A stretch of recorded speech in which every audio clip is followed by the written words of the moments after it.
Endangered Languages Pakistan by UNESCO, Atlas of World Languages Endangered, published in 2010. You know that before 2004, before 15 years, there was no writing system for Torwali. There was no orthography for Torwali. It has been an oral language, although it is still mostly an oral language. So when we started our work for the revitalization of this language back in 2004 and 5, what we started with our preliminary research and advocacy in the communities and the community which speaks this language so as to prepare them. And then the advocacy for the linguistic rights and change in the community attitudes towards their language. And we started with the community to regard their language as part of their culture, part of their identity, and part of their ethnicity, because by this way, one can change the negative attitudes of people who speak endangered languages towards their language. So after that, we try to find out a small group of people who can support the work of documentation and promotion and then revitalization of the language. So we formed this organization, which is known as IPT, Dara Brai Talim Tarakki. And you know that our approach is not focused on only one aspect of the language, because we know that language is never neutral. So it is integrated with many other social, political, and cultural domains. So that's why we have been trying to increase the prestige of the community and the language among the dominant community as well, by using popular media, by using networking with the people, by using public forums. And in other ways, as you know, that our organization is mainly focused on the empowerment, and language is one of that tools. So we also try to train the younger people and entrepreneurship, and especially the area is known for tourism. So we also try to promote tourism among the people, that they might have some means of livelihood. And again, the other issue, you know, that political and social aspect of any endangered language is very important among the dominant community. So here we have been trying to make these people more powerful in terms of politics and social system. These were the, these were the overarching and overall approaches we have been operating within. But when we come to the practical usage of the language, so we developed a system, MTB, a Bali system, mother tongue based multilingual education system, so as to use the language for in educational materials, in education for the new generations. And along with that, for the larger society, for the larger literate society and illiterate society, we have been producing literature in book form as well as on social media, in YouTube channels, etc. And for that, we also developed some keyboards to be used for the writing of Torwali language on social media. So I will briefly talk some of the important points, important action points we have been doing for the revitalization of the language. These were the few efforts we have been doing since 2004 and 2005.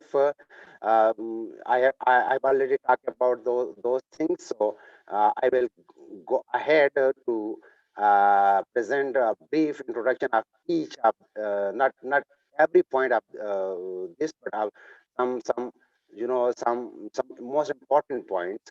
So among the most important point is, I told you that the educational program of Torwali language. So we established mother tongue based multilingual education programs in the community where the children started their education in their own language, Torwali, and after that, Urdu and English languages uh, were added to their teaching materials.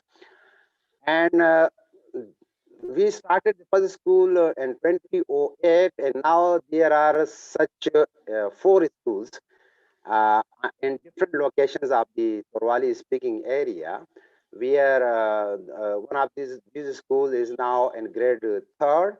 So this is the most successful and most effective tool of language revitalization because it is focused on the new generation, and it is focused on producing materials of intentional language used in education domain. And in addition to this program, we have also motivated the state-owned school teachers to instruct the students in the Torwali language, and that is going on. So this is some pictures of the Torwali courses we have developed for the children. This is the MTP MLE model. There are literacy subject and then the non-literacy subject. And literacy subject, you know that teaching writing and reading of the Swahili language through graded reading stories, listening stories, writing primers, etc. And non-literacy subjects, basic mathematics, cultural studies, counting books, ethics, social studies, and Torwali rhymes, etc. So this is the pedagogy we use. You know that there are the teaching system we have been applying for teaching this Torwali language at these MTB MLE school is, you know, that we have this lesson planning for an entire week. We have one theme is focused for each week, and around that theme there are six different topics, which each topic has its own reading and listening stories, and then these are connected with the overall other non-literacy subject as well. And for the literacy subject, we use the primer, the alphabet book, the transitional grammars, and these other such kind of things. So you know, this is I think I detail this time. You know, there are four reading stories for 1 year, three listening stories for 1 year, and the focus of this story track is on meaning, on conceptualization, on comprehension, while the primary track is mostly focused on correctness and accuracy, how to write, how to spell different words, how to make a word from the sound, and then how to correct the sound into words, and then to sentences. So this is a technical aspect, while the story track is conceptualization, learning, and comprehension. So these are some materials we use for it. This is one example of the Somali story we use, and the other is the lesson plan. Uh, the course book, the important thing is that the course books, whether which are stories, which is the primers, and which are the general ethic books or the social and cultural books. So we focused to focus the local culture, the home environment, the environment of the child to be used as their pedagogical setting. So we focus on their cultural aspect, on their the daily usage, what they encounter in their daily life. So pictures and the stories, the vocals, all were used from the Torwali culture, mostly from the Torwali culture, because you know that the idea is that their pre-learning is connected with the new learning. and their home, and the other word, their home culture is connected with the school culture, so as to remove the gap between these two things as in the usual system we see. So this is, here is the sample example of the primer. So the primer is based on phonics and phonemic awareness and all these aspects. You can see that from the phoneme, they can go to the syllable, and from the syllable to the word, and then the otherwise. So word building and word breaking, sound phonemic awareness, then the phonics, and then the sentence building, and the reverse of this method as well.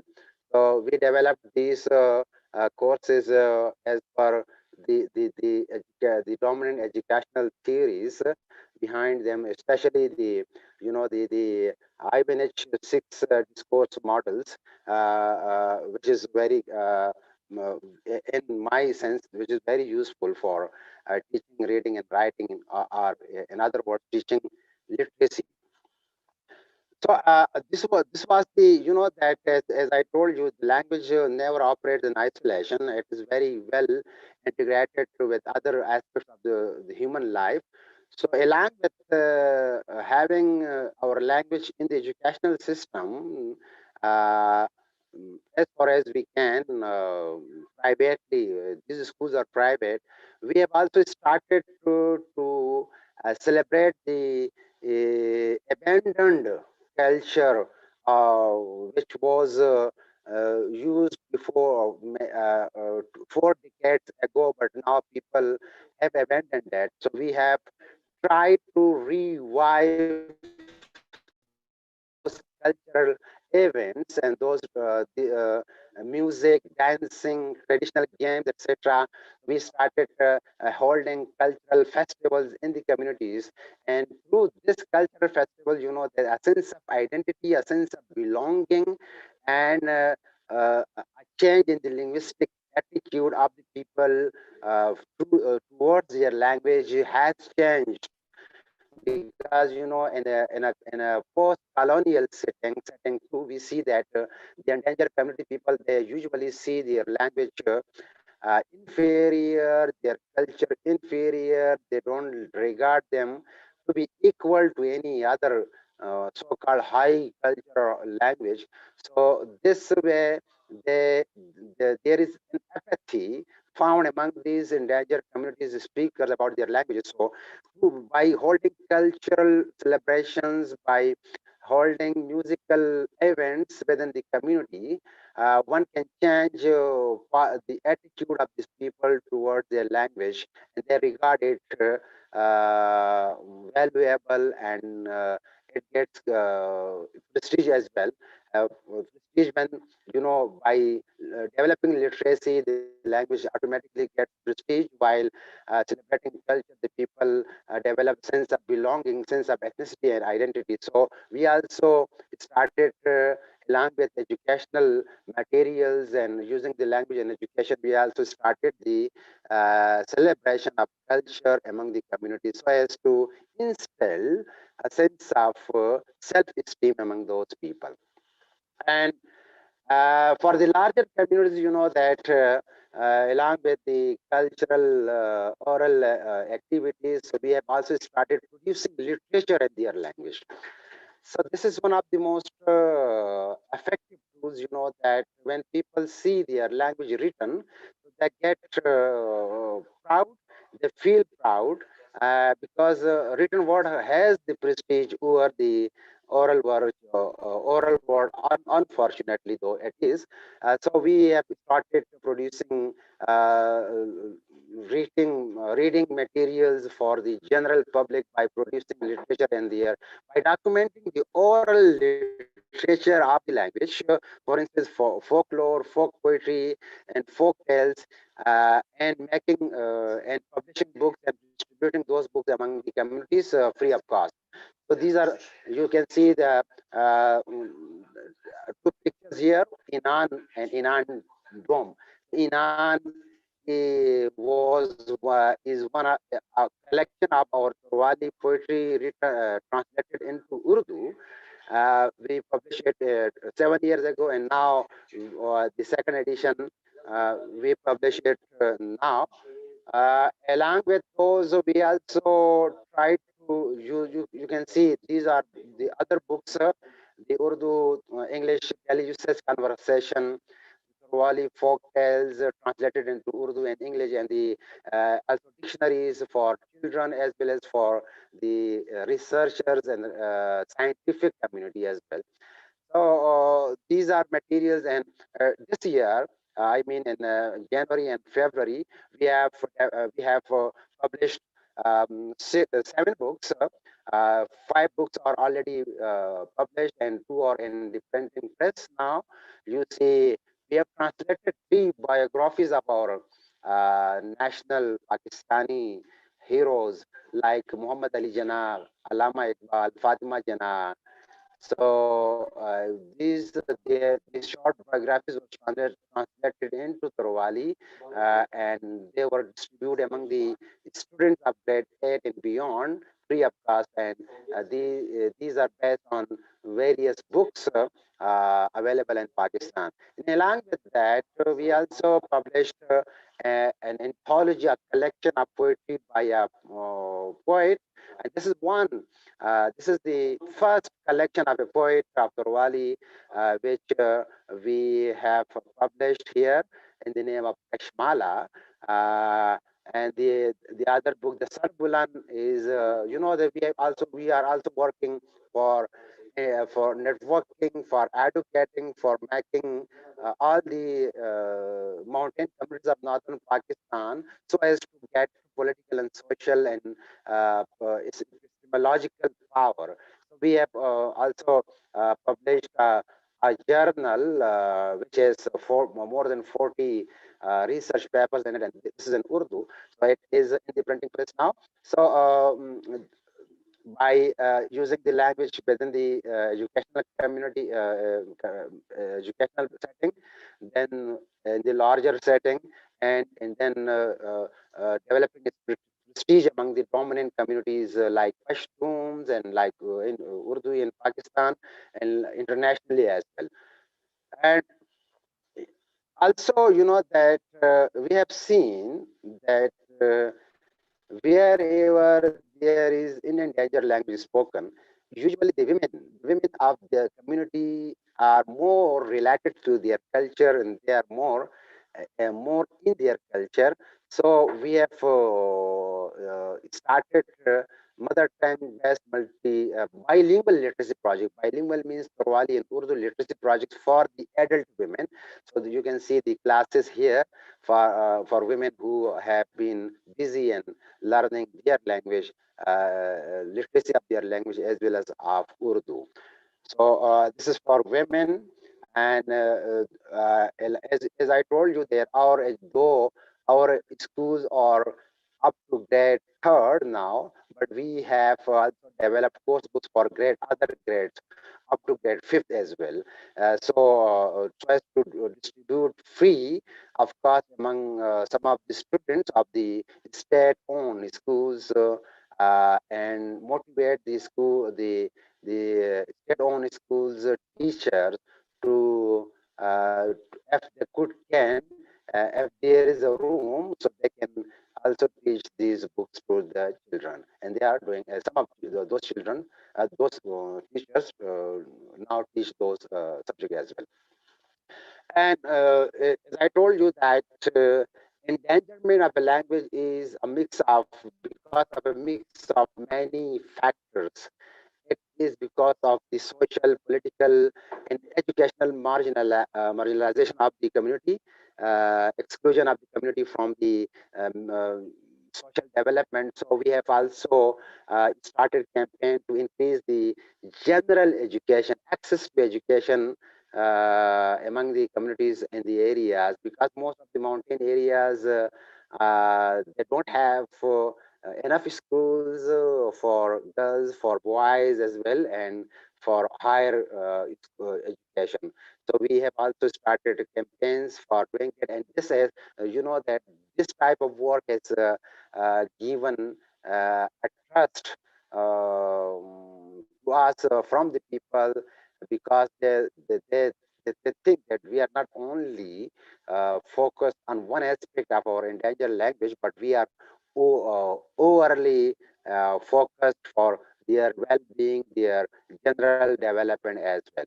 So we have also started the similar campaigns for social development, for environmental conservation, and for physical development as well, for infrastructure as well. And one of the challenges we face is that as it is now a digital age, so we didn't have any keyboard for writing the language on social media. So with the support of Google, we developed an Android mobile phone keyboard for the Torwali language. You can see the picture here with a screenshot of that keyboard. So now there are many youth, young people, and who are among them many are poets, singers, and activists. So they write their language on in their news feeds and so on social media, especially on Facebook. And we, along with that, we have multiple channels on YouTube for the Torwali music and Torwali culture, and these channels are increasing day by day. And using the WhatsApp groups, so we have different groups of poets, singers on the WhatsApp, and they share their poetry, their singing among the members on those WhatsApp group as well. So, uh, in conclusion, I would say that um, there is, that whenever our the lesson we have learned that when you are to develop, revitalize a language, um, in endangered language, so you have to adopt a holistic approach, a holistic thing, because you cannot focus on only one domain. So you have to use the language in all other domains. The children in homes, in schools, in the general community, and you have to strengthen the community by writing, by producing literature in the language, so that the language should be strengthened from within. So this way, I think an endangered language can be best revitalized. So here is a short uh, documentary on the program of the MDBMLE program. So I will not play it. I think there is no time. If there is time, you can also click it. The link is given here, and I think Amanullah has also the link. So here I will end my talk, my haphazard presentation, because of the it is haphazard because of the technical issues we faced in starting the presentation. I tried my best, and then Amanullah tried their best, but you know that we have to rely on technology, and technology very often doesn't help us. So these were a few points I have had to make, and I hope there are a number of questions from the participants. So I will be pleased if there is a question you can ask. And Amanullah can play the short documentary if there is time, so he can do that. Thank you so much. Thank you so very much, Zubair Saab. It was quite insightful. Yes, you're right. We had, some of these technical issues as you and me both belong to these far remote areas where, we face technical issues, and it's quite common here. But then somehow we manage, And thanks for sharing your experience and expertise of how you did this research and revitalization process. So, first of all, I would ask, how do you sensitize the communities towards, a language? How do you do this, the work of language sensitization?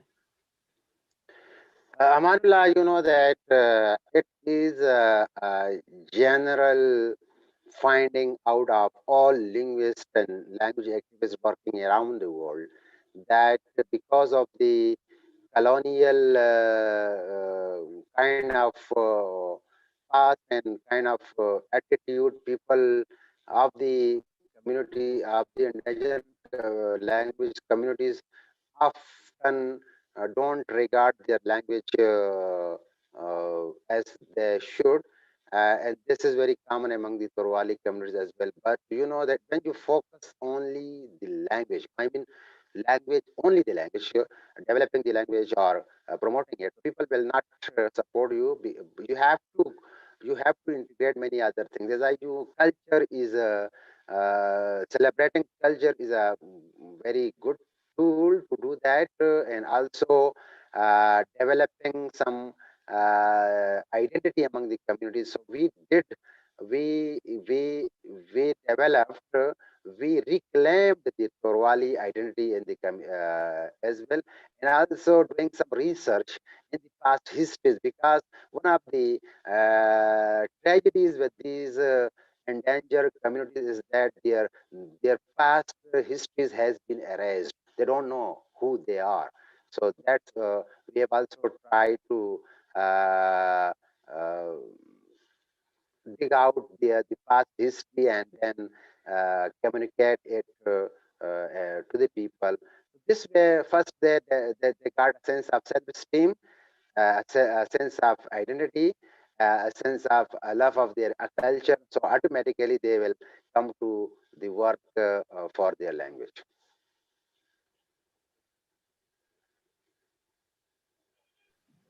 Okay, so Any thanks other? very much.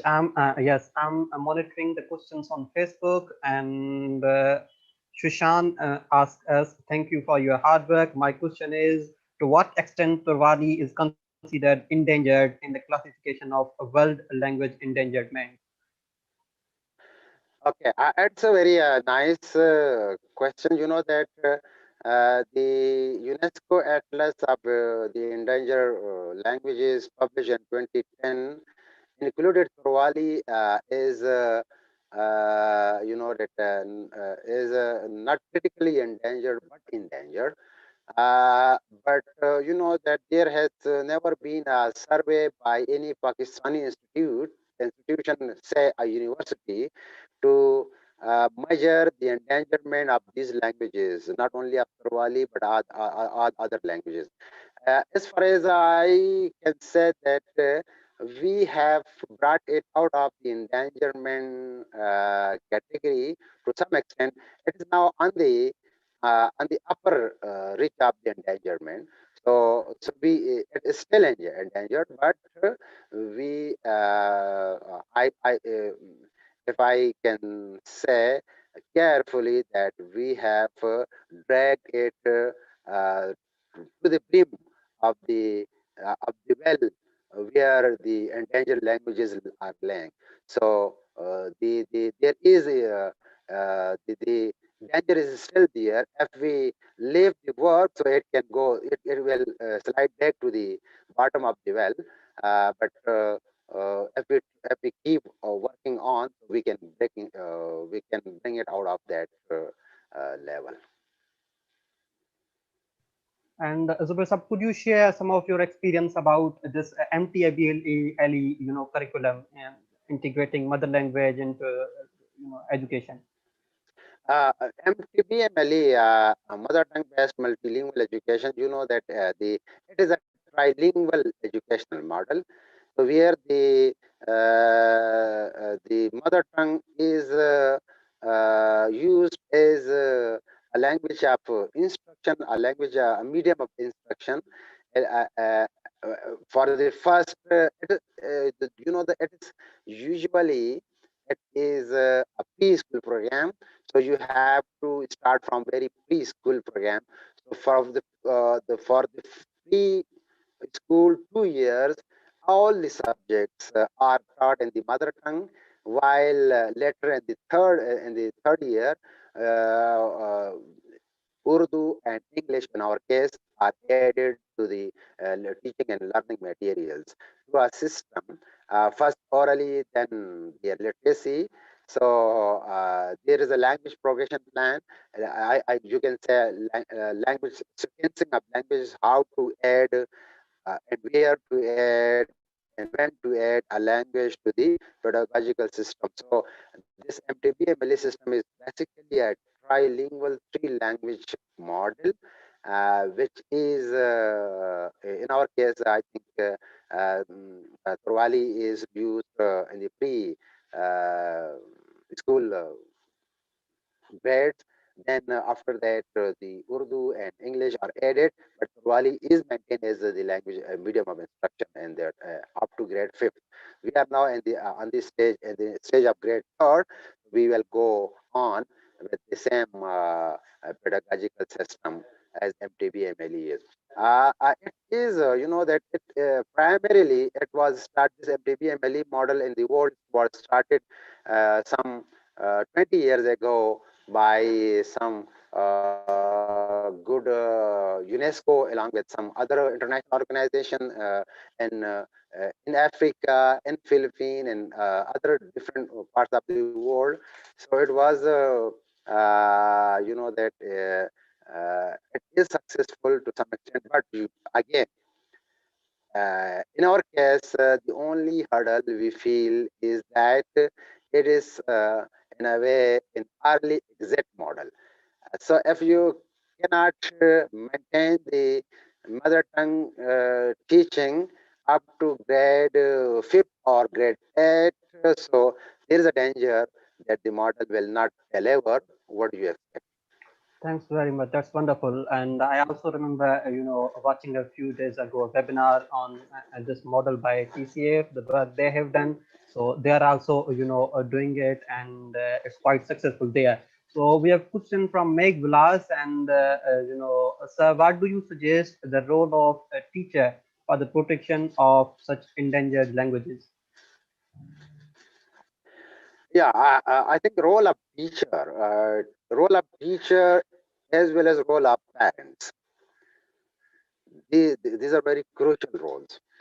When parents stop talking their language to their children and at homes, so we can say that language will well fade away.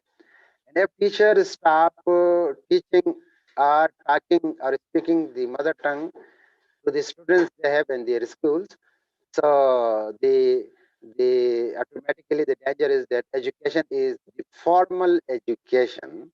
The formal education model in Pakistan is very much based on assimilating other cultures, other ideologies as well, other languages as well. So the danger is that if teacher doesn't speak the mother tongue with the students, they will shift to other languages. But in our case, you know that some 10 or 11 years ago, we had many primary school teachers who were from outside the dominant communities, and they had to speak Pashto with the students, and there were hurdles for them because the students didn't know any word of Pashto, while the teachers didn't know any word of their mother tongue. So there was a gap, and many teachers would come to us lamenting about this thing. But afterwards, when the educational recruitment policies were changed, so many local teachers were recruited, and now we see that almost 90% of the teachers in the primary and the state-owned primary schools are Torwali speakers in the community. So that they they have to they if they don't want, but they still have to talk in the mother tongue to the children because the children do not know Urdu or English. There are, there are some snobbish behaviors on the part of the so-called private English medium private schools. There are a few, say three, four schools in the community. Majority of them, they speak Urdu with their teachers speak Urdu to the students. This almost the schools are so-called English medium, but you know that they don't have the capacity to speak English as it should be. So they instead of doing that, they talk speak Urdu with their students. But there are some cases in these schools as well. And the grade 10th and 9th, I have seen teachers explain science in the mother tongue because there are no other ways. You cannot explain science in Urdu. So they have to do that. So the teachers and as well as the roles of parents are very crucial. But you know that the challenge for us is that in the state-owned primary schools, there are no books in the mother tongue. And government, we have been trying to pressurize, to convincing the government of the province to include our language at least as a subject in the primary schools. That's great. I hope it will be possible in coming days and coming years. And we have another question. Sisvoyo, sorry if I am pronouncing your name wrongly. He says, how far does the culture influence the Torwali language? Are there any levels in Torwali language?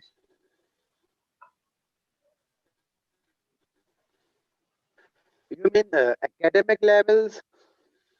I think so. So yeah, you know that the when you develop the course book, so you have to adopt different levels. So I think we have developed the course book for the for the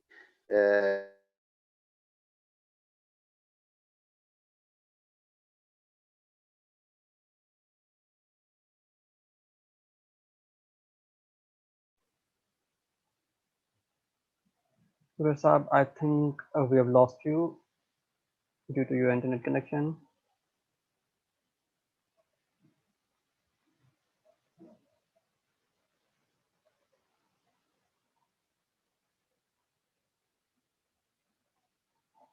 Sorry for the technical difficulties. And Zubair Torwali comes from Khyber Pakhtunkhwa Swat area. Yes, he's back. uh, yeah, I think there are levels. As I told you, producing the literary materials, we have this month we have published the three biographies of the very our heroes. These biographies are translated into Torwali, keeping in mind the grade 6 and grade 12 students. The from grade 6 to 12 students. And beyond that, we have this, that this the other books. Some of them are for general readers within the Torwali people, and some are books which used by very literary people, Urdu literary people in Pakistan as well. And uh, uh, we have this categories of literature producing and also the teaching material as well. So for grade you say nursery, the level is different. For grade the other grade, the level is a little bit higher, then it goes higher and higher. So there are different levels, and now I think we can say that there is academic Torwali and there is general Torwali and there is Torwali for the children.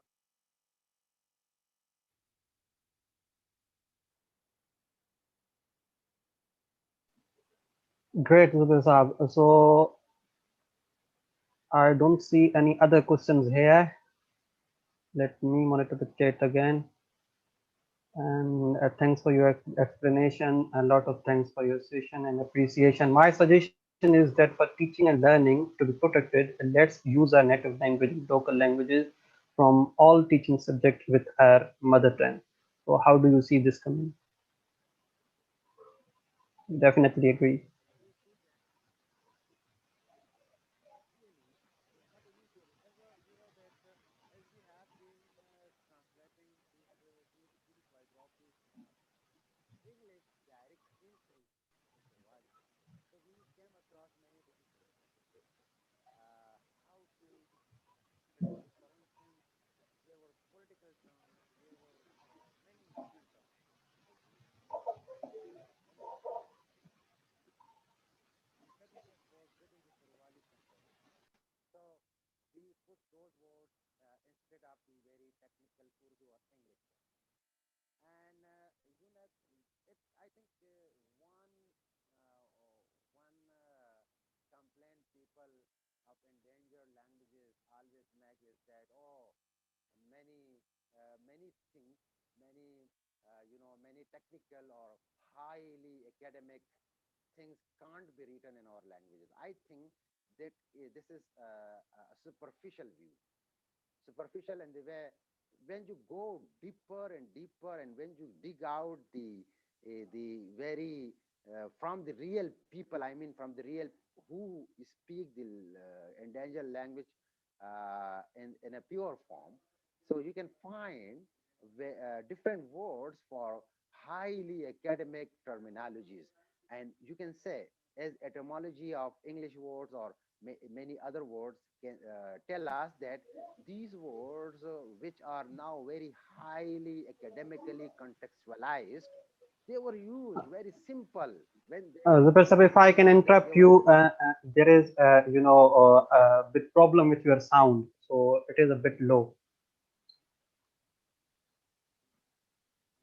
I don't know why. Now, hello. Yep, Let me tell you. I can hear you, but it's low, and we are slightly of the time, so we'll wrap it up here. Thanks for sharing your Okay, insights, okay. experience, and research. If someone is interested in watching this, or if you missed this session, you can watch on Teacher Development Webinars YouTube channel. The recording will be there, available there, and you can always join our social media groups for our information about our further webinars. We'll be doing this series of International Mother Language Day webinars. So I hope to see you in the next webinar. For now, let me remind you that COVID-19 is not over yet. So please be responsible for your lives, for your loved one lives, and keep following these standard protocols. Stay safe, everyone. Bye bye.